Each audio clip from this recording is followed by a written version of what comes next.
Only 6% of people affected with COVID need hospitalization. If our country needs to deal with only this 6%, our death rate would be far below what it is today, and medical care would be available for those who need it. Let's look at the 94% who are affected with COVID and what is their best option. You are tested positive and you have either no symptoms or very mild symptoms, like a cold, cough, fever, body pains, weakness. This means that your immunity is working well against the virus and keeping it under control. And in a matter of 1 week to 10 days, all these symptoms will settle down. You may develop a loss of smell and taste along the way, but you will recover without any complication with simple over-the-counter medications like Dolo 650, home remedies, Ayurveda and homeopathy. Be in constant telephonic touch with your family doctor. Keep him informed on a daily basis. I have treated over 1300 people this way successfully. I strongly believe that over 94% of the people affected with COVID can be treated this way. Where are we going wrong? RT-PCR is the main test for diagnosing COVID, and it is only about 65 to 70% accurate, which means that 30-35% may be positive but will still show as negative. Not testing for COVID. Let us assume that every cold, cough, fever that happens to us now is COVID. We isolate ourselves and follow the rules which are laid down by the government, and we treat it as I have advised above and be done with it in a week or 10 days time. Testing for COVID. Once you are tested positive for COVID, you follow the above line of treatment and be done with it in 1 week to 10 days time. But this is possible only in 10% of those who have tested positive. Let me explain what happens to the rest 90% who are tested positive. Panic. With the second wave hitting us hard and the fear surrounding it, the moment you are tested positive, all hell breaks loose. You are flooded with advice from relatives, friends, colleagues, each one telling you their experiences and all the gory details from the news and the social media, and you get scared. You hardly have any symptoms, but the moment you know you are positive and you hear all their advice, you start to panic. When you panic, your breathing pattern changes. You breathe shallow, and in doing so, you pull carbon dioxide in your lungs and you begin to feel breathless.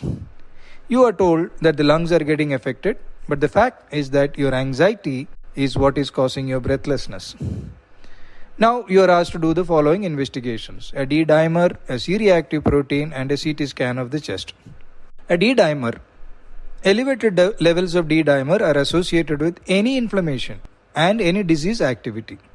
It is only when the levels are extremely high it indicates a clotting problem. C-reactive protein. A high level of C-reactive protein in the blood is a marker of any inflammation.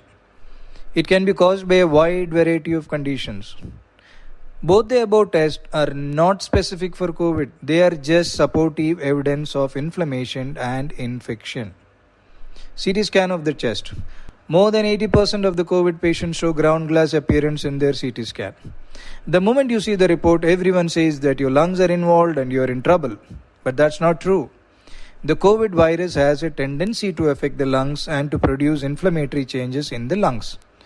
Ground glass opacity is not specific to COVID. It is seen in many inflammations and infections. These, in most cases, resolve on their own.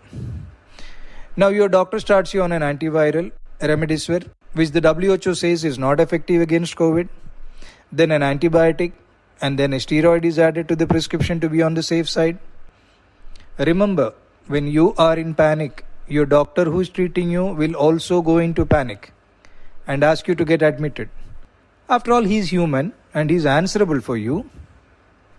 What you need to understand is that your immunity is doing a great job in containing the COVID virus. That is why you hardly have any symptoms. All these medicines are very strong and have a lot of side effects.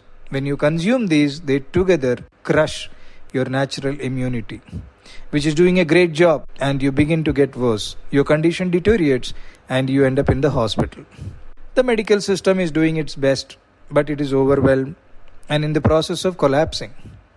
You need to use your common sense and logic and decide which way you want to deal with the COVID when you get affected by it. The authorities are now saying that COVID is spreading through the air and not a droplet infection anymore, which means the spread is very fast.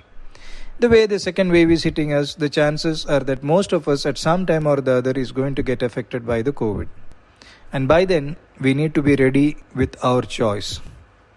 By choosing option 1, there is a high chance that you will be done with the COVID without even realizing that you had COVID.